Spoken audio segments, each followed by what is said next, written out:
السلام علیکم ناظرین اکرام، آپ کے سامنے کتاب ہے اصلاحی واقعات، جلد نمبر سوم، صفحہ نمبر 34۔ اس کتاب میں حضرت ابراہیم علیہ السلام اور نمرود کا واقعہ موجود ہے جو ہم آپ کو پڑھ کر سنائیں گے۔ آپ سے گزارش ہے اس ویڈیو کو مکمل دیکھیں، لائک اور سبسکرائب کریں اور ثواب درآمد حاصل کریں۔ حضرت ابراہیم علیہ السلام اور نمرود کا مناظرہ۔ اللہ کی ربوبیت میں کفار و مشرکین کو بھی کوئی شک و شبہ نہیں تھا، اور اس پر عموماً کفار و مشرکین بھی ایمان رکھتے تھے۔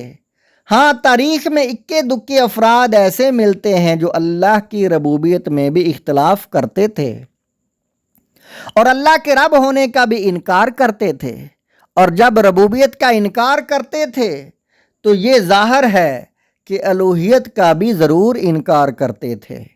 ان میں سے ایک نمرود بھی تھا جو حضرت ابراہیم علیہ السلام کے زمانے میں بادشاہ تھا۔ قرآن سے معلوم ہوتا ہے کہ وہ اللہ کی ربوبیت و الوہیت کا منکر تھا اور خود کو خدا قرار دیتا تھا۔ قرآن میں ہے کہ الم تر الی الذی حاج ابراہیم فی ربہ ان آتاہ اللہ الملک اذ قال ابراہیم ربی الذی یحیی ویمیت قال انا احیی وامیت قال ابراہیم فإن اللہ یأتی بالشمس من المشرق فأت بها من المغرب فبہت الذی کفر واللہ لا یہدی القوم الظالمین۔ سورۃ البقرہ آیت نمبر 258۔ کیا آپ نے اس کو نہیں دیکھا جس نے حضرت ابراہیم علیہ السلام کے ساتھ ان کے رب کے بارے میں مباحثہ کیا تھا، جب کہ اللہ نے اس کو بادشاہت دی؟ جب ابراہیم علیہ السلام نے کہا کہ میرا رب وہ ہے جو زندہ کرتا اور موت دیتا ہے، وہ کہنے لگا کہ میں بھی زندہ کرتا ہوں اور مارتا ہوں۔ ابراہیم نے کہا کہ بے شک اللہ سورج کو مشرق سے نکالتا ہے، تو اس کو مغرب سے نکال دے۔ پس یہ کفر کرنے والا مبہوت رہ گیا، اور اللہ ظالم قوم کو ہدایت نہیں دیتا۔ حضرات مفسرین اور علماء نے بیان کیا ہے کہ اس آیت میں جس کا ذکر ہے وہ بابل کا بادشاہ نمرود بن کنعان ہے۔ کہا جاتا ہے کہ اس نے 400 برس تک حکومت کی اور انتہائی سرکشی و بغاوت پر اتر آیا تھا۔ ظلم و جبر اس کا مزاج تھا۔ جب حضرت ابراہیم علیہ السلام نے اس کو اللہ کی وحدانیت کی طرف دعوت دی تو اس نے کہا کہ وہ اللہ اور تیرا رب کون ہے؟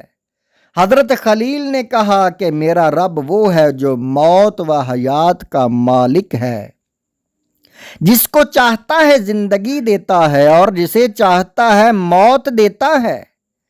یہ مختلف چیزوں میں موت و حیات کے مناظر اسی اللہ وحدہ لا شریک لہ کی قدرت و طاقت کی کرشمہ سازی ہے، اور اس کا وہی یکتا و تنہا مالک ہے۔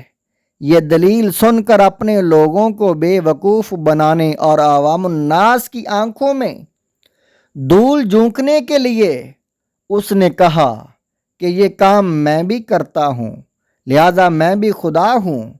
حضرت صدی و قتادہ وغیرہ مفسرین نے کہا ہے کہ اس نے اس موقع پر 2 آدمی جن پر کسی مقدمہ کی وجہ سے قتل کا حکم صادر ہو گیا تھا، ان میں سے ایک کو قتل کر دینے کا حکم دے دیا اور ایک کو چھوڑ دیا، اور کہا کہ دیکھو یہ موت و حیات میرا کام ہے۔